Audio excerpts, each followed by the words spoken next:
Chapter 15 पादवर्दी एवं परिवर्तन। Chapter 15 पादवर्दी एवं परिवर्तन।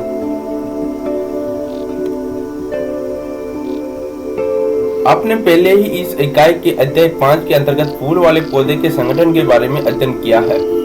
क्या आपने कभी सोचा है कि मूल, तना, पत्तियां, फूल और बीज जैसी संरचनाएं कहाँ और कैसे पैदा होती है, और वह भी एक क्रमबद्ध तरीके से। अब आप बीज, पौधा, नव अंकुरित पौधा, पादप, छोटा पौधा तथा परिपक्व पौधे जैसे शब्दों से परिपक्व हो गए हैं।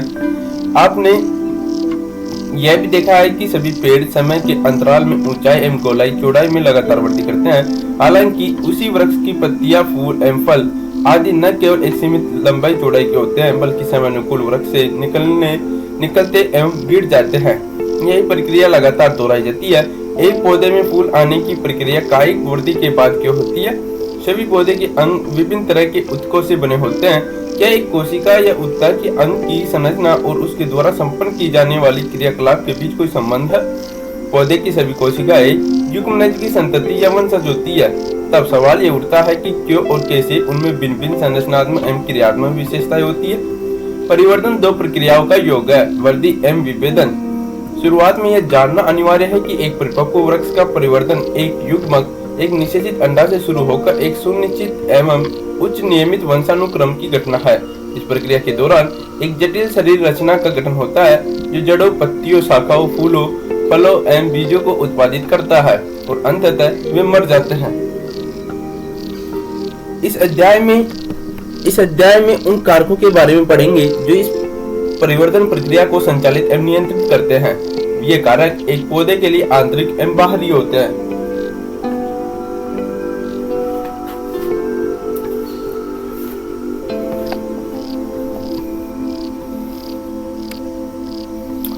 चित्र में देख सकते हैं आप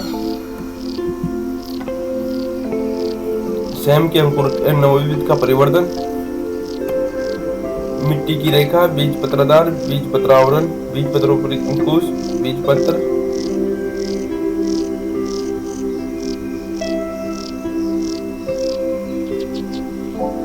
वृद्धि।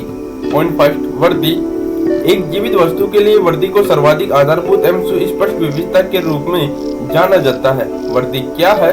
वृद्धि को एक अवयव या अंग या इसके किसी भाग या यहाँ तक कि एक कोशिका के आधार में अनिवार्य अनपलट स्थायी बढ़त के रूप में परिभाषित किया जा सकता है। सामान्यतः वृद्धि उपपजी प्रक्रियाओं, उपचयन एवं अपचयन दोनों से जुड़ा होता है, जो ऊर्जा के व्यय पर आधारित होता है। इसलिए एक पत्ती का विस्तार वृद्धि है। आप एक लकड़ी के टुकड़े को पानी में डालते हुए फैलाव या विस्तार का वर्णन कैसे करेंगे? पादप वृद्धि प्राय अपरिमित है। पॉइंट। पादप वृद्धि प्राय अपरिमित है। पादप वृद्धि अनूठे ढंग से होती है क्योंकि पौधे जीवन भर असीमित वृद्धियों की क्षमता को अर्जित किए होते हैं। इस क्षमता का कारण उनके शरीर में कुछ खास जगहों पर विभेदक मेरिस्टेम ऊतकों की उपस्थिति है। ऐसे विभेदक की कोशिकाओं में विभाजन एवं स्वशाश्वतता, निरंतरता की क्षमता होती है। हालांकि उत्पाद जल्दी ही विभाजन की क्षमता खो देते हैं, और ऐसी कोशिकाएं जो विभाजन की क्षमता खो देती है वे पादप शरीर की रचना करती है। इस प्रकार की वृद्धि, जहां पर विभेदक की क्रियात्मकता से पौधे के शरीर में सदैव नई कोशिकाओं को जोड़ा जाता है, उसे वृद्धि का खुला स्वरूप कहते हैं। क्या होगा जब विभेदक का विभाजन बंद हो जाए? क्या कभी ऐसा होता है? आपने अध्याय 6 में मूल शिखाग्र विभेदक तथा प्रौढ़ शिखाग्र विभेदक के स्तर पर विभेदक के बारे में पढ़ा है। ये पौधे की प्राथमिक वृद्धि के लिए जिम्मेदार है और मुख्यतः पौधे के अक्ष के समांतर दीर्घीकरण में भागीदारी करते हैं। द्विबीजपत्री तथा नग्न बीज भी पौधे में पार्श्व विभेदक सामान्य कैम्बियम तथा कॉर्केम्बियम जीवन के बाद में प्रकट होते हैं। ये विभेदक उन अंगों की चौड़ाई को बढ़ाते हैं जहां ये क्रियाशील होते हैं। इसे द्वितीयक वृद्धि के नाम से जाना जाता है। वृद्धि माप योग्य है। पॉइंट। वृद्धि माप योग्य है। कोशिकीय स्तर पर वृद्धि मुख्यतः जीवद्रव्य मात्रा में वृद्धि का परिणाम है। क्योंकि जीवद्रव्य की वृद्धि को सीधे मापना कठिन है, अतः कुछ दूसरी मात्राओं को मापा जाता है जो कम या ज्यादा इसी के अनुपात में होता है। इसलिए वृद्धि को विभिन्न मापदंडों के द्वारा मापा जाता है। कुछ एक मापदंड ये है ताजी भार वृद्धि, सूक्ष्म भार, लंबाई, क्षेत्रफल, आयतन और कोशिकाओं की संख्या आदि। आपको यह जानकर आश्चर्य होगा कि एक मक्के की मूल शिखाग्र विभेदक में प्रति घंटे 17,500 या अधिक नई कोशिकाएं पैदा हो सकती है, जबकि एक तरबूज में कोशिकाओं की आकार में वृद्धि 3.5 लाख गुना तक हो सकती है। पहले वाले उदाहरण में वर्दी की कोशिकाओं की संख्या में वृद्धि के रूप में व्यक्त किया गया है, जबकि बाद वाले में वृद्धि को कोशिका के आकार में बढ़ोतरी के रूप में किया गया है। एक प्राग नलिका की वृद्धि लंबाई में बढ़त का एक अच्छा मापदंड है, जबकि पृष्ठाधार पत्ती को इसके पृष्ठीय क्षेत्रफल की बढ़त के रूप में मापा जा सकता है। वृद्धि के चरण वृद्धि की अवधि को मुख्यतः 3 चरणों में बांटा गया है: विविधता, दीर्घीकरण एवं परिपक्वता। आओ हम इसे मूलांकन में देखकर समझे। विविधता के चरण में कोशिकाएं मूल शिकाग्र तथा प्रोशिकाग्र दोनों में लगातार विभाजित होती है। इन क्षेत्रों की कोशिकाएं जीव द्रव्य से भरपूर होती है और व्यापक संलक्षण के केंद्रक को अधिकृत किए होती है। उनकी कोशिका भित्ति प्राथमिक पतली तथा प्रचुर जीव द्रव्य युक्त तंतु संयोजन के साथ सेल्यूलोजिक होती है। विविधक क्षेत्र के समीप ठीक अलग नोक से दूर कोशिका दीर्घीकरण के चरण का प्रतिनिधित्व करता है। इस चरण में कोशिकाओं का बड़ा हुआ रसदानी भवन, कोशिका विशालीकरण तथा नव कोशिका भित्ति निक्षेपण आदि विशेषताएं हैं। उन्हें शिकाग्र से आगे अर्थात दीर्घीकरण के अधिक समीपस्थ अक्ष का वह भाग स्थित होता है जो कि परिपक्वता के चरण में जा रहा होता है। इस परिक्षेत्र में स्थित होने वाली कोशिकाएं अपने अंतिम आकार को प्राप्त की होती है तथा उनकी भित्ति की मोटाई एवं रसदानी चरम पर होता है। अध्याय 6 में आपने अधिकतर जिन ऊतकों या कोशिकाओं के प्रकार का अध्ययन किया वे इसी चरण का प्रतिनिधित्व करती है। वृद्धि दर वृद्धि दर समय की प्रति इकाई के दौरान बढ़ी हुई वृद्धि को वृद्धि दर कहा जाता है। अतः वृद्धि की दर को गणितीय रूप से व्यक्त किया जा सकता है। एक जीव या उसके अंग कई तरीकों से अधिक कोशिकाएं पैदा कर सकता है। चित्र में देख सकते हैं अंगगणितीय, ज्यामितीय, युग्मनज विभाजन। पहले ज्यामितीय अवस्था, सभी कोशिकाओं में विभाजन होता है ज्यामितीय रूप से। फिर थोड़ी देर बाद अंकगणितीय अवस्था शुरू हो जाती है। युग्मनज विभाजन में दोनों अवस्थाएं मिलती है, अंकगणितीय और ज्यामितीय।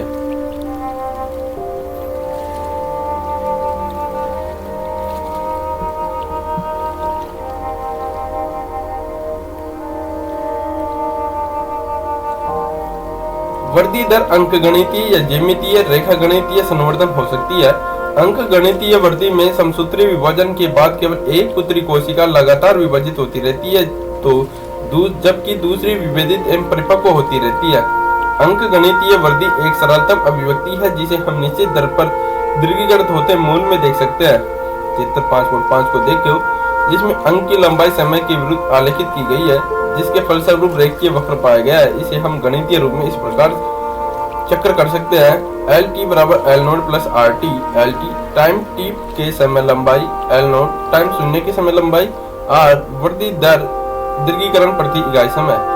आइए अब देखें ज्यामितीय वृद्धि में क्या होती है।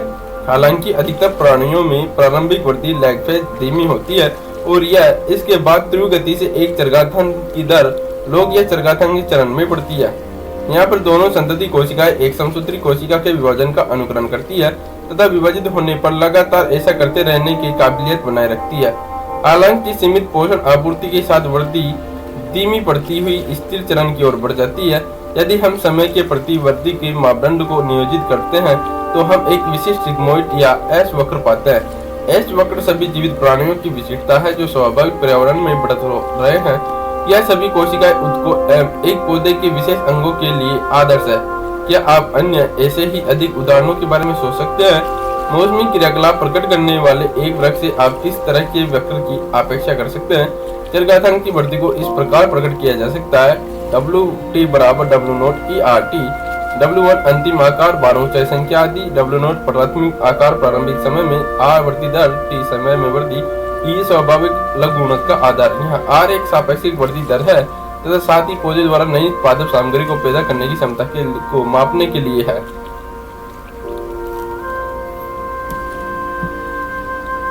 चित्र में निरपेक्ष और सापेक्ष वृद्धि दर अ और ब पंक्तियों को देखिए। दोनों में अपने क्षेत्रफल में दिए हुए समय अ और ब में पंक्तियों बनाने के लिए 5 सेंटीमीटर स्क्वायर बढ़ा लिया है,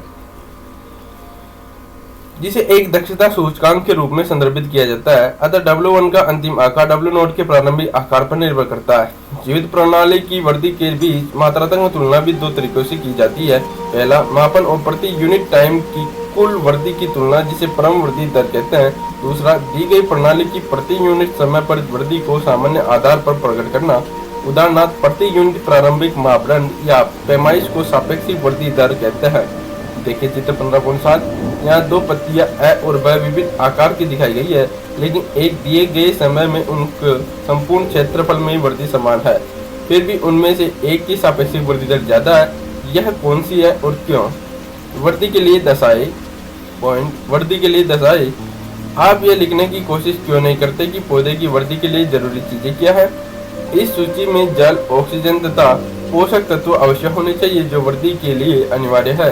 पौधे की कोशिकाएं अपने आकार में बड़ी होकर वृद्धि करती है, जिसके लिए जल की आवश्यकता होती है। इसलिए एक पादप की वृद्धि और उसका परिवर्तन उसमें पानी की स्थिति तथा या उपलब्धता से जुड़ी है।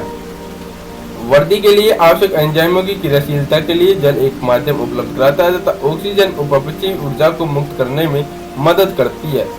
पौधे द्वारा पोषकों, स्थूल एवं सूक्ष्म आवश्यक तत्वों की आवश्यकता जीव द्रव्य के संश्लेषण तथा ऊर्जा के स्रोत के रूप में काम करने के लिए होती है। इसके अतिरिक्त प्रत्येक पादप जीव के लिए इष्टतम ताप परिसर होता है, जो उसकी वृद्धि के लिए अत्यंत ही अनुकूलतम होता है। इस ताप के दायरे से किसी भी प्रकार का विलगाव उसकी उत्तरजीविता के लिए हानिकारक हो सकता है। इसके साथ ही पर्यावरणीय संकेत जैसे कि प्रकाश एवं गुरुत्वाकर्षण भी वृद्धि की कुछ अवस्थाओं या चरणों को प्रभावित करता है। विभेदन, निर्विभेदन तथा पुनर्विभेदन। पॉइंट 2। विभेदन, निर्विभेदन तथा पुनर्विभेदन। मूल शिखराग्र विभेदक तथा प्रौढ़ शिखराग्र विभेदक से आने वाली कोशिकाएं और कैम्बियम विभेदित होती है तथा विशिष्ट क्रियाकलापों को संपन्न करने के लिए परिपक्व होती है। यह परिपक्वता की ओर अग्रसर होने वाली कार्यवाही विभेदन कहलाती है। वे अपनी कोशिका भित्ति एवं जीव द्रव्य दोनों में ही या कुछ व्यापक संरचनात्मक बदलाव से गुजरती है। उदाहरण स्वरूप, एक वाहिकीय तत्व के बनने में कोशिका अपने जीव द्रव्य को खो देती है और बाद में एक बहुत सुदृढ़ तन्यतापूर्ण लिग्नोसेल्यूलोजिक काष्ठ कोशिका सदानी द्वितीय कोशिका भित्ति विकसित होती है, जो लंबी दूरी तक सर्वोच्च तनाव में भी जल को वहन करने के लिए उपयुक्त होता है। अब पौधे के शरीर की विभिन्न रचनात्मक विशेषताओं एवं उसकी संबंधित क्रियाशीलता से संबंध स्थापित करने की कोशिश करें। पौधे अन्य रोचक तथ्य दिखाते हैं। जीवित विभेदित कोशिकाएं कुछ खास परिस्थितियों में विभाजन की क्षमता पुनः प्राप्त कर सकती है। इस क्षमता को निर्विभेदन कहते हैं। उदाहरण के तौर पर अंतरापूलीय वाहिकी कैम्बियम एवं कार्कोम्बियम निर्विभेदित कोशिकाओं या ऊतकों के द्वारा उत्पादित कोशिका बाद में फिर से विभाजन की क्षमता खो देती है ताकि विशिष्ट कार्यों को संपादित किया जा सके, अर्थात पुनर्विभेदित हो जाती है। एक काष्ठीय द्विबीजपत्री पादप के कुछ ऊतकों की सूची बनाएं जो पुनर्विभेदन के उत्पादों। आप अर्बुद का कैसे वर्णन करेंगे? आप उस मर्दूतक कोशिका को जिसे प्रयोगशाला में के नियंत्रण क्षेत्र में पादप ऊतक संवर्धन के दौरान विभाजित कराया जा रहा है, उसे क्या कहेंगे? अनुभाग 15.1.1 को याद कीजिए। हमने बताया है कि पौधे में वृद्धि उन्मुक्त होती है, अर्थात यह परिमित या अपरिमित हो सकता है। अब हम कह सकते हैं कि पादपों में विभेदन भी उन्मुक्त होता है, क्योंकि ठीक उसी विभेदक से पैदा हुए ऊतक या कोशिकाएं परिपक्व होने पर भिन्न संरचनाएं तैयार करती है। कोशिका या ऊतक की परिपक्वता के समय अंतिम संरचना कोशिका के आंतरिक स्थान पर निर्भर करता है। उदाहरण के लिए शिखाग्र विभेदक से दूरस्थ कोशिकाएं मूल गोप कोशिका के रूप में विभेदित होती है, जबकि जिन्हें बाहरी वलय की ओर धकेल दिया जाता है बाह्य त्वचा के रूप में परिपक्व होती है। क्या आप उन्मुक्त विभेदन का कुछ और उदाहरण जोड़ना चाहेंगे जो कोशिका स्थिति तथा पादप अंगों में उनके स्थान के संबंधों को दर्शाता हो? परिवर्तन। पॉइंट 3। परिवर्तन। परिवर्तन वह शब्द है जिसके अंतर्गत एक जीव के जीवन चक्र में आने वाले सारे बदलाव शामिल है जो बीज अंकुरण एवं जरावस्था के बीच आते हैं। चित्र 15.8 को देखिए।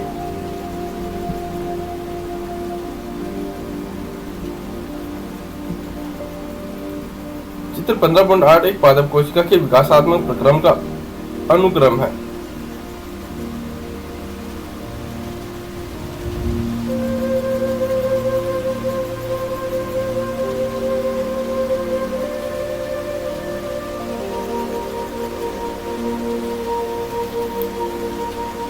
कुछ पादप की कोशिकाओं में होने वाले परिवर्तन की क्रमिक प्रतिक्रियाओं को रेखा चित्र के द्वारा प्रस्तुत किया गया है। यह ऊतकों या अवयव या अंगों पर भी लागू होता है। पौधे पर्यावरण के प्रभाव के कारण या जीवन के विभिन्न चरणों में विभिन्न पथों का अनुसरण करते हैं ताकि विभिन्न तरह की संरचनाओं का गठन कर सके। इस क्षमता को प्लास्टिसिटी कहते हैं। उदाहरण के तौर पर कपास, धनिया एवं लार्क स्पर्म में विभिन्न आकार की पत्तियां। इन पौधे में पत्तियों का आकार किशोरावस्था एवं परिपक्व अवस्था में भिन्न होता है। दूसरी तरफ बटरकप में पत्तियों का आकार वायवीय भागों में अलग होता है। विषम पर्णता का यह दृश्य प्लास्टिकता या सुगठितता का एक उदाहरण है। चित्र 15.9 लार्क स्पर्म एवं बटरकप में विषम पर्णता।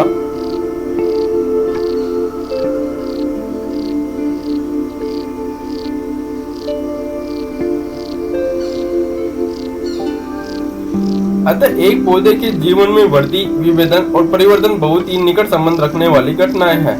व्यापक तौर पर परिवर्तन को वृद्धि एवं विभेदन के योग के रूप में माना जाता है। पौधे में परिवर्तन अर्थात वृद्धि एवं विभेदन दोनों आंतरिक एवं बाह्य कारकों से नियंत्रित है। आंतरिक कारकों में अंतरकोशिकीय, आनुवंशिक तथा अंतरकोशिकीय कारक जैसे पादप, वृद्धि नियामक रसायन शामिल होते हैं, जबकि बाह्य कारकों के अंतर्गत प्रकाश, तापक्रम, जल, ऑक्सीजन तथा पोषक आदि शामिल होते हैं। पादप वृद्धि नियामक 0.4 पादप वृद्धि नियामक 0.5 विशिष्टताएं। पादप वृद्धि नियामक विविध रासायनिक संगठनों वाले साधारणतः एवं लघु अणु होते हैं। ये इंडोल सम्मिश्र, इंडोल त्रि-एसिडिक एसिड, IAA, एडेनिन व्युत्पन्न फर्बिलाई, एमिनोप्यूरिन, काइटिन, कैरोटीनॉइड तथा वसा अम्लों के व्युत्पन्नक एब्सिसिक एसिड ABA, ट्रिपिन, जिब्रेलिक एसिड GA या गैसेज एथिलीन C2H4 आदि हो सकते हैं। पादप वृद्धि नियामक को पाठ्य सामग्री में पादप वृद्धि तत्व, पादप हार्मोन तथा फाइटोहार्मोन के नाम से वर्णित किया गया है। पादप वृद्धि नियामक PGR को व्यापक रूप से एक जीवित पौधे में उनकी कार्यशीलता के आधार पर दो समूहों में बांटा जा सकता है। PGR एक समूह वृद्धि उन्नयन क्रियाकलापों में लगा होता है, जैसे कि कोशिका विभाजन, कोशिका प्रसार, प्रतिमान संरचना, ट्रोपिक, अनुवर्तनी, वृद्धि, पुष्पन, फलीकरण तथा बीज संरचना आदि। इन्हें पादप वृद्धि नियामक भी कहा जाता है, जैसे कि ऑक्सीन, जिब्रेलिन तथा साइटोकिनिन्स। उनके समूह के दूसरे PGR तथा दबाव के प्रति पादपों की अनुक्रिया समूह के दूसरे PGR में महत्वपूर्ण भूमिका निभाते हैं। इसके साथ ही वे विभिन्न वृद्धिवादक क्रियाकलापों जैसे प्रस्तुति एवं विलगन में भी शामिल होते हैं। एब्सिसिक एसिड PGR इसी समूह का सदस्य है। गैसीय PGR एथिलीन किसी भी समूह के साथ बैठ जाता है, लेकिन व्यापक तौर पर यह एक वृद्धिवादक क्रियाकलाप में आता है। पादप वृद्धि नियामकों की खोज 0.2 पादप वृद्धि नियामकों की खोज। रोचक बात यह है कि PGR के 5 प्रमुख समूहों में प्रत्येक की खोज मात्र एक संयोग है। इसकी शुरुआत चार्ल्स डार्विन और उनके पुत्र फ्रांसीसी डार्विन के अवलोकन से हुई, जब उन्होंने देखा कि कनारी घास का प्रांकुरचोल कोलियोप्टाइल एक पाशुरी प्रदीप्तन के प्रति अनुक्रिया करता है और प्रकाश के उद्गमन की तरफ प्रकाशानुवर्तन करता है। प्रयोगों की एक लंबी श्रृंखला के पश्चात यह निष्कर्ष निकाला गया कि प्रांकुरचोल की नोक संचारीय प्रवाह की जगह है, जो संपूर्ण प्रांकुरचोल के मुड़ने के कारण है। ऑक्सीन की खोज F.W. वेंट के द्वारा जई के अंकुरण के प्रांकुरचोल शिखर से की गई। बैकन फुली सीडलिंग धान के पौधे नवोद्भिद की बीमारी है, जो रोगजनक कवक जिब्रेला फ्यूजिकोइड द्वारा होती है। कुरोसावा जापानी वैज्ञानिक ने रोग रहित धान के पौधे में रोग लक्षण को बताया, जब उन्हें कवक के जीवाणुहीन निषेधन दो फिल्ट्रेट के साथ उपचारित किया। सक्रिय तत्वों की पहचान बाद में जिब्रेलिक अम्ल के रूप में हुई। स्कूप तथा उनके सहकर्मियों ने देखा कि तंबाकू के तने के अंतर्गत इंटरनोडल खंड से अविभजित कोशिकाओं का समूह तभी प्रचुरित हुआ जब ऑक्सीजन के अलावा मीडियम में वाहिका उत्कों के सत्व या यीस्ट सत्व या नारियल दूध या DNA पूरक के रूप में दिया गया। स्कूप और मिलर ने साइटोकाइनेसिस को बढ़ावा देने वाले इस तत्व को पहचाना और इसका क्रिस्टलीकरण किया तथा काइनेटिन नाम दिया। 1960 के मध्य में 3 अलग अलग वैज्ञानिकों ने स्वतंत्र रूप से 3 तरह के निरोधक का शुद्धिकरण एवं उनका रासायनिक स्वरूप से प्रस्तुत किया। वे निरोधक B, बिल्गन सेकेंड एवं डोरमीन है। बाद में ये तीनों रासायनिक रूप से समान पाए गए। इसका नामकरण एब्सिसिक अम्ल के रूप में किया गया। कोई संशय ने यह सुनिश्चित किया कि पके हुए संतरे से निकला हुआ एक वाष्पशील तत्व पास में रखे हुए पके हुए केले को शीघ्रता से पकाता है। बाद में यह वाष्पशील तत्व एथिलीन के नाम से जाना गया, जो एक गैसीय PGR है। आइए अब हम इन 5 तरह के PGR के क्रिया कार्य की प्रभाव का अगले अध्याय में अध्ययन करते हैं। पादवर्धी नियामकों का कार्य की शरीर क्रियात्मक प्रभाव। पॉइंट 3, पादवर्धी नियामकों का कार्य की शरीर क्रियात्मक प्रभाव। ऑक्जेंस। पॉइंट 5, ऑक्जेंस ग्रीक शब्द ऑक्जेंस वरना सर्वप्रथम मनुष्य के मूत्र से निकाला गया। शब्द ऑक्जेंस इंडोल 3 एसिडिक अम्ल IAA तथा अन्य प्राकृतिक एवं कृत्रिम यौगिक जिसमें वृद्धि करने की क्षमताओं के लिए प्रयोग किया जाता है। ये प्राय तने एवं मूल के बढ़ते हुए शिखर पर बनते हैं तथा वहां से क्रियाशील वाले भाग में जाते हैं। ऑक्जेंस जैसे IAA एवं इंडोल ब्यूटेरिक अम्ल पौधे से निकाला गया है।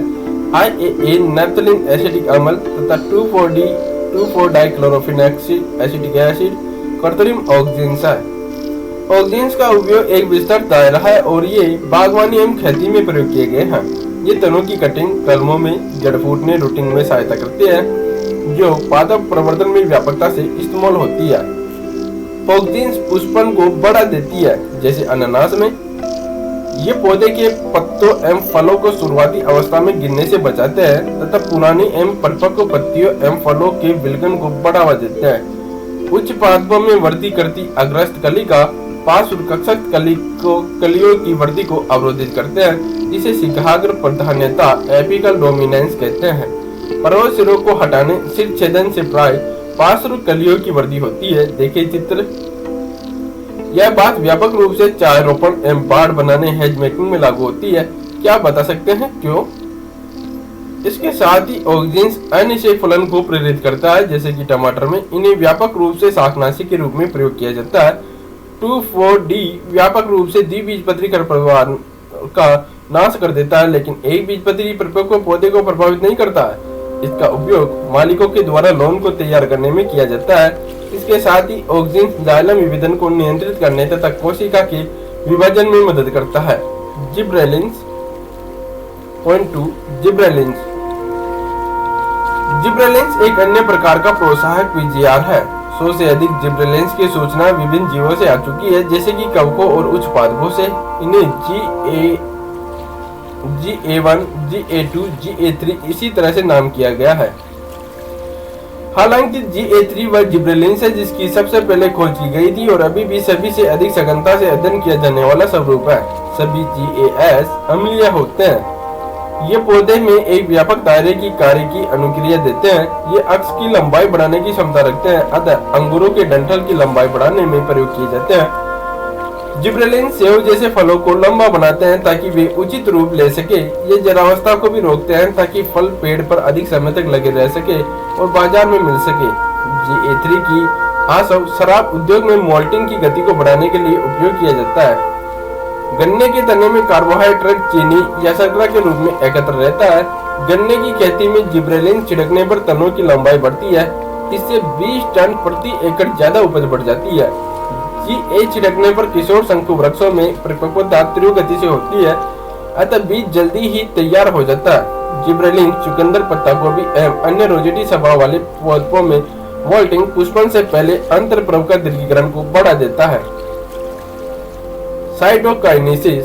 साइटोकाइनेसिस साइटोकाइनेसिस अपना विशेष प्रभाव साइटोकाइनेसिस कोशिका द्रव्य विभाजन में डालता है और इसे काइनेटिन एडेनिन का रूपांतरित रूप एक प्यूरिन के रूप में ऑटोक्लेव हेरिंग के शुक्राणुओं से खोजा गया था। काइनेटिन पौधे में प्राकृतिक रूप से नहीं पाया जाता है। साइटोकिनिन जैसे पदार्थों की खोज के क्रम में मक्का की अष्टी तथा नारियल दूध से जियाटिन अलग किया जा सका। जियाटिन के खोज के बाद अनेकों प्राकृतिक रूप से प्राप्त साइटोकिनिन तथा कोशिका विभाजन प्रोत्साहक पहचाने गए हैं। प्राकृतिक साइटोकिनिन उन क्षेत्रों में संश्लेषित होता है जहाँ तीव्र कोशिका विभाजन संपन्न होता है। उदाहरण के लिए मूल शिकाग्र, विकास प्रवाह, कलिकाएं तथा तरुण फल आदि। यह नई पत्तियों में हरित लवक पार्श्व प्रभाववर्ती तथा आपस्थानिक प्रवाह संरचना में मदद करता है। साइटोकिनिन शिकाग्र प्रधान्यता से छुटकारा दिलाता है। वे पोषकों के संचरण को बढ़ावा देता है जिससे पत्तियों की जरावस्था को देरी करने में मदद मिलती है। एथिलीन। Point 4, ethylene. एथिलीन एक साधारण गैसीय PGR है। यह जरावस्था को प्राप्त होने वाले उत्तकों तथा पकते हुए फलों के द्वारा भारी मात्रा में संश्लेषित की जाती है। एथिलीन पौधे की अनुप्रस्थ क्षैतिज वृद्धि, अक्षों के फुलाव एवं द्विबीजपत्री नवोद्भिद में अंकुश संरचना को प्रभावित करती है। एथिलीन जरावस्था एवं विलगन को मुख्यतः पत्तियों एवं फूलों में बढ़ाती है। यह फूलों को पकाने में बहुत प्रभावी है। फलों के पकने के दौरान यह श्वसन की गति भी वृद्धि कर देती है। श्वसन वृद्धि में गति की इस बढ़त को क्लाइमेटिक श्वसन कहते हैं। एथिलीन बीज तथा कलिका प्रसुप्ति को तोड़ती है, मूंगफली के बीजों में अंकुरन शुरू करती है तथा आलू के कंदों को अंकुरित करती है। एथिलीन गहरे पानी के धान के पौधे में पर्णवर्ण को तीव्र वृद्धिकरण के लिए प्रोत्साहित करता है। यह पत्तियों तथा परोह के ऊपरी भाग को पानी से ऊपर रखने में मदद करता है। इसके साथ ही एथिलीन मूल वृद्धि तथा मूल रोमों को प्रोत्साहित करती है, अतः पौधे को अधिक अवशोषण क्षेत्र प्रदान करने में सहायता करती है। एथिलीन अनानास को फूलने तथा फल समकालिकता में सहायता करता है। इसके साथ ही आम को पुष्पित होने में प्रेरित करता है। एथिलीन कार्य की प्रक्रियाओं को नियमित करता है, अतः यह कृषि में सर्वाधिक इस्तेमाल होने वाला गैसीय सर्वाधिक पीजीआर है। सर्वाधिक व्यापक तौर पर इस्तेमाल होने वाला यौगिक एथीफोन है। एथीफोन जलीय घोल में आसानी से अवशोषित तथा पौधे के अंतर्गत संचालित होता है तथा धीरे धीरे एथिलीन मुक्त करता है। एथीफोन टमाटर एवं सेव के फलों को पकाने की गति को बढ़ाता है तथा फलों एवं फूलों में विलगन को तीव्रता प्रदान करता है। कपास, चेरी तथा अखरोट में विलगन यह खीरों में मर्दा पुष्पों को बढ़ाता है, जिससे फसल की पैदावार में वृद्धि होती है। एब्सिसिक एसिड 0.5 एब्सिसिक एसिड, जैसा कि पहले बताया जा चुका है कि एब्सिसिक एसिड ABA की खोज विलगन एवं प्रसुप्ति को नियमित करने में उसकी भूमिका के लिए हुई थी, लेकिन अन्य दूसरे पीजीआर की भांति यह भी पादप वृद्धि एवं परिवर्धन में व्यापक दायरे में प्रभाव डालता है। यह एक सामान्य पादप वृद्धि तथा पादप उपापचय के निरोधक का काम करता है। ABA के बीज के अंकुरन का निरोध करता है। यह बाह्य त्वचीय पट्टिकाओं में रंध्रों के बंद होने को प्रोत्साहित करता है तथा पौधे को विभिन्न प्रकार के तनाव को सहने हेतु क्षमता प्रदान करता है। इस कारण इसे तनाव हार्मोन भी कहा जाता है। ABA बीज के विकास, परिपक्वता, प्रसुप्ति आदि में महत्वपूर्ण भूमिका निभाता है। प्रसुप्ति को प्रेरित करने के द्वारा ABA बीज को जल शुष्कन तथा वृद्धि के लिए अन्य प्रतिकूल परिस्थितियों से बचाव देता है। बहुत सारी परिस्थितियों में ABA GAS के लिए एक विरोधक की भूमिका निभाता है। हम संक्षेप में कह सकते हैं कि पादपों की वृद्धि, विभेदन तथा परिवर्धन के लिए एक या कई अन्य पीजीआर कुछ न कुछ भूमिका निभाते हैं। यह भूमिकाएं संपूरक की या फिर विरोधक की भी हो सकती है। ये भूमिकाएं व्यक्तिगत, निजी या योगवाही हो सकती है। इसी तरह पौधे के जीवन में कई घटनाएं होती है जहाँ एक से ज्यादा पीजीआर मिलकर घटनाओं को प्रभावित करती है। उदाहरण के तौर पर बीज या कली का प्रसुप्तीकरण, विलगन, जरावस्था, शिखर प्रभुत्वन आदि। पीजीआर की भूमिका एक तरह के आंतरिक नियंत्रण में है। याद करें, जीनोमिक नियंत्रण एवं बाह्य कारक के साथ ये पौधे की वृद्धि एवं परिवर्धन में महत्वपूर्ण भूमिका निभाते हैं। बहुत सारे बाह्य कारक जैसे कि तापक्रम एवं प्रकाश पौधे की वृद्धि एवं परिवर्तन को पीजीआर के माध्यम से नियंत्रित करते हैं। ऐसी कुछ घटनाओं का उदाहरण है वसंतीकरण, पुष्पन, प्रसुप्तीकरण, बीज अंकुरन, पौधे में गति आदि। हम लोग इन संक्षेप में प्रकाश और ताप दोनों बाह्य कारक है कि पुष्पन आरंभ करने की भूमिका को पढ़ेंगे। दीप्तिकालिता 0.5 दीप्तिकालिता, ऐसा देखा गया है कि कुछ पौधे में पुष्पन को प्रेरित या प्रवृत्त करने में प्रकाश की नियतकालिता की आवश्यकता होती है। ऐसे पौधे प्रकाश की नियतकालिता की अवधि को माप सकते हैं। उदाहरण स्वरूप कुछ पौधों में क्रांतिक अवधि से ज्यादा प्रकाश की अवधि चाहिए, जबकि दूसरे पौधों में प्रकाश की अवधि संकट क्रांति अवधि से कम चाहिए, जिससे कि दोनों तरह के पौधों में पुष्पन की शुरुआत हो सके। प्रथम तरह के पौधे के समूह को अल्प प्रदीप्तकाली पौधा कहते हैं तथा बाद वाले पौधे को दीर्घ प्रदीप्तकाली पौधा कहते हैं। बहुत सारे ऐसे पौधे होते हैं जिसमें प्रकाश की अवधि एवं पुष्पन प्रेरित करने में कोई संबंध नहीं होता है। ऐसे पौधे को तटस्थ प्रदीप्तकाली पौधा कहते हैं। यह भी ज्ञातव्य है कि सिर्फ प्रकाश की अवधि ही नहीं बल्कि अंधकार की अवधि भी महत्वपूर्ण है। अतः कुछ पौधों में पुष्पन सिर्फ प्रकाश और अंधकार की अवधि पर ही निर्भर नहीं करता, बल्कि उसकी सापेक्षिक अवधि पर निर्भर करता है। इस घटना को दीप्तिकालिता कहते हैं। यह भी बहुत मजेदार बात है कि तने की शीर्षस्थ कलिका पुष्पन के पहले पुष्पन शीर्षस्थ कलिका में बदलती है, परंतु वे तने की शीर्षस्थ कलिका खुद से प्रकाश काल को मालूम नहीं कर पाती है।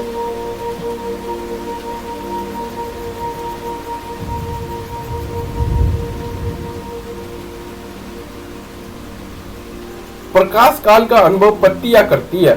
प्रकाश काल का अनुभव पत्तियां करती है। परिकल्पना यह है कि हार्मोनल तत्व फ्लोरिजन पुष्पन के लिए जिम्मेदार है। फ्लोरिजन पत्तियों से तना कलिका में पुष्पन प्रेरित करने के लिए तभी जाती है जब पौधे आवश्यक प्रेरित दीप्ति काल में अनावर्त होते हैं। वसंतीकरण। पॉइंट 6, वसंतीकरण। कुछ पौधों में पुष्पन गुणात्मक या मात्रात्मक तौर पर कम तापक्रम में अनावर्त होने पर निर्भर करता है। इसे ही वसंतीकरण कहा जाता है। यह अकालिक प्रजनन परिवर्तन को वर्दी के मौसम में तब तक रोकता है जब तक पौधे परिपक्व न हो जाए। वसंतीकरण कम ताप काल में पुष्पन को प्रोत्साहित करते हैं। उदाहरण के तौर पर भोजन वाले पौधे गेहूं, जौ तथा राई की 2 किस्में होती है, जाड़े तथा वसंत की किस्में। वसंत की किस्में साधारणतः वसंत में बोई जाती है, जो बढ़ते मौसम की समाप्ति के पहले फलती एवं फूलती है। जाड़े की किस्में यदि वसंत में बोई जाती है तो मौसम के पहले न तो पुष्पित होती है और न ही फलती है, इसलिए वह शरद काल में बोई जाती है। ये अंकुरित होते हैं और नवोद्भिदों के रूप में जाड़े में को बिताते हैं, फिर वसंत में फूलते एवं फलते हैं तथा मध्य ग्रीष्म के दौरान काट लिए जाते हैं। वसंतीकरण के कुछ उदाहरण द्विवर्षी पौधे में भी पाए जाते हैं। द्विवर्षी पौधे एक सकृत फली पौधे होते हैं जो साधारणतया दूसरे मौसम या ऋतु में फूलते एवं मरते हैं। चुकंदर, पत्ता गोभी, गाजर कुछ द्विवर्षी पौधे हैं। एक द्विवर्षी पौधे को कम तापक्रम में अनावृत कर दिए जाने पर पादपों के बाद में दीप्तिकालिता के कारण पुष्पन की अनुक्रिया बढ़ जाती है। सारांश। किसी भी सजीव प्राणी के लिए वर्दी एक अत्यंत उत्कृष्ट घटना है। यह एक अनपलट, बढ़त युक्त तथा मापदंड के प्रकट होने वाली है, जैसे कि आकार, क्षेत्रफल, लंबाई, ऊंचाई, आयतन, कोशिका संख्या आदि। इसमें बढ़ा हुआ जीव द्रव्य पदार्थ शामिल है। पौधे में विविधक या मेरिस्टेम वर्दी की जगह होती है। मूल शिखाग्र विविधक तथा परोक्ष शिखाग्र विविधक के साथ साथ कई बार अंतर्वाहिका विविधक पौधे की अक्ष की दीर्घगामी वर्दी में भागीदारी करते हैं। उच्च पेड़ों में वर्दी अनियत होती है। मूल शिखाग्र एवं परोक्ष शिखाग्र में कोशिका विभाजन का अनुपालन करते हुए वर्दी अंकगणितीय या ज्यामितीय हो सकती है। कोशिका या उत्तक या अंगजीव में वर्दी दर सामान्यतः पूरे जीवन काल में उच्च दर पर नहीं टिकी रहती है। वर्दी को 3 प्रमुख चरणों लेग, लॉग तथा जरावस्था में बांटा जा सकता है। जब कोशिका अपनी विभाजन क्षमता खो देती है तो यह विभेदन की ओर बढ़ जाती है। विभेदन संरचनाएं प्रदान करता है जो उत्पाद की क्रियात्मकता के साथ जुड़ी होती है। कोशिका ऊतकों तथा संबंधी अंगों के लिए विभेदन के लिए सामान्य नियम एक समान होते हैं। एक विभेदित कोशिका फिर विभेदित हो सकती है या फिर पुनर्विभेदित हो सकती है। पादपों में विभेदन चूंकि खुलापन होता है, अतः परिवर्तन लचीला हो सकता है। दूसरे शब्दों में परिवर्तन वर्दी एवं विभेदन का योग है। पादप वर्दी एवं परिवर्तन बाह्य एवं आंतरिक दोनों कारकों द्वारा नियंत्रित होते हैं। अंतरकोशिकीय आंतरिक कारक रासायनिक तत्व होते हैं जिन्हें पादप वर्दी नियामक पीजीआर कहा जाता है। पौधे में पीजीआर के विभिन्न समूह होते हैं जो मुख्यतः 5 समूह के नाम से जाने जाते हैं: auxin, gibberellin, cytokinin, abscisic acid तथा एथिलीन। ये पीजीआर पौधे के विभिन्न हिस्सों में उत्पादित किए जाते हैं। ये विभिन्न विभेदन एवं परिकटना की घटनाओं को नियंत्रित करते हैं। कोई भी पीजीआर पादपों के कार्यकी पर प्रभाव डाल सकता है। ठीक इसी प्रकार से ये प्रभाव विविध प्रकार की पीजीआर से प्रकट होते हैं। ये पीजीआर सक्रियाशील, योगवाही अथवा प्रतियोगात्मक के रूप में कार्य कर सकते हैं। इसके साथ पादप वृद्धि एवं परिवर्तन प्रकाश, तापक्रम, ऑक्सीजन स्तर, गुरुत्व तथा अन्य ऐसी ही बाहरी घटकों द्वारा भी प्रभावित होते हैं। कुछ पादपों में पुष्पन दीप्तिकालिता पर निर्भर करता है। दीप्तिकालिता के आधार पर पौधे को 3 भागों में बांटा जाता है: अल्प प्रदीप्तकाली पौधा, दीर्घ प्रदीप्तकाली पौधे, तटस्थ प्रदीप्तकाली पौधे। कुछ पौधे को कम ताप से अनावृत करने की जरूरत होती है ताकि वे जीवन के अंत में पुष्पन कर सके। इसे ही वसंतीकरण कहते हैं।